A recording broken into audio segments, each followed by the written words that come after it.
तो आज हम लोग पढ़ने वाले हैं हिमालय के बारे में। ठीक है, तो बहुत लोगों के दिमाग में ये कन्फ्यूजन रहता है कि हिमालय एक्चुअल में बनता कैसे है या हिमालय का स्रोत है क्या।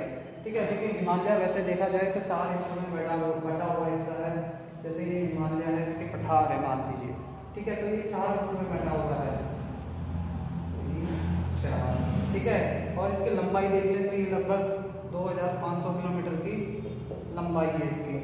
ठीक है, और चौड़ाई की बात कर लें तो ये लगभग 900 किलोमीटर चौड़ा है। ठीक है, लगभग 900 किलोमीटर ये चौड़ा है हिमालय हमारा। तो अब बात कर लेते हैं इसके पार्ट्स की। तो कौन कौन से हिस्से हैं जो हिमालय के अंदर आते हैं। तो सबसे पहला आता है, वो आता है शिवालिक,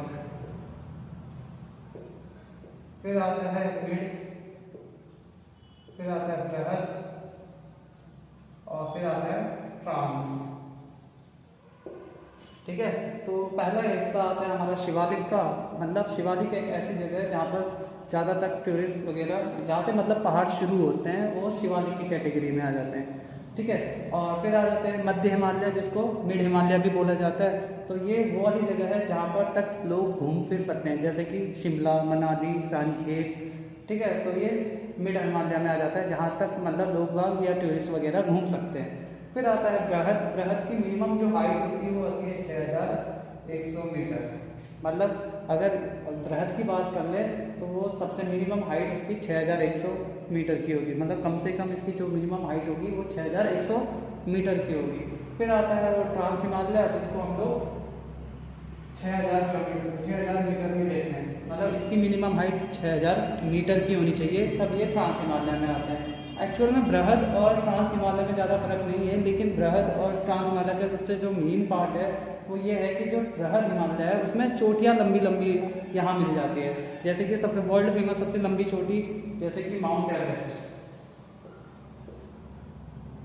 ठीक है, ये भी बृहद के अंदर आता है। तो पूछा जाता है बहुत बार पूछा जाता है कि माउंट एवरेस्ट हिमालय की कौन सी चोटी को कौन से पार्ट के अंदर आता है, तो वो है हमारा बृहद। ठीक है, ट्रांस में नहीं आता, क्योंकि ट्रांस को देखो हम लोग ये भी बोल सकते हैं कि ट्रांस वाले हिमालय के पार्ट है जो सबसे पहले बने हुए थे। ठीक है, जो सबसे पहले बने हिमालय है उसमें आता है ट्रांस हिमालय, जिसको हम लोग पार हिमालय भी बोलते हैं या फर्स्ट हिमालय। ठीक है, प्रथम हिमालय। तो ट्रांस हिमालय के अंदर आ जाते हैं वो, क्योंकि ये बाहर की साइड से हमारे। और बृहद की बात कर ले तो बृहद में सबसे ऊंची ऊंची चोटियाँ आती हैं, जैसे नंगा पर्वत, नामचा पर्वत। ठीक है, K2 जिसको हम लोग गॉडविन एस्टेंट बोलते हैं, K4 गैसरडूम। ठीक है, तो ये सब इसमें आते हैं बृहद में। फिर आते हैं मध्य हिमालय, जिसको मिड हिमालय भी बोलते हैं। मिड हिमालय वो वाला हिमालय का पार्ट है जो कि बीच में आता है, जहाँ तक मतलब टूरिस्ट वगैरह घूम फिर सकते हैं।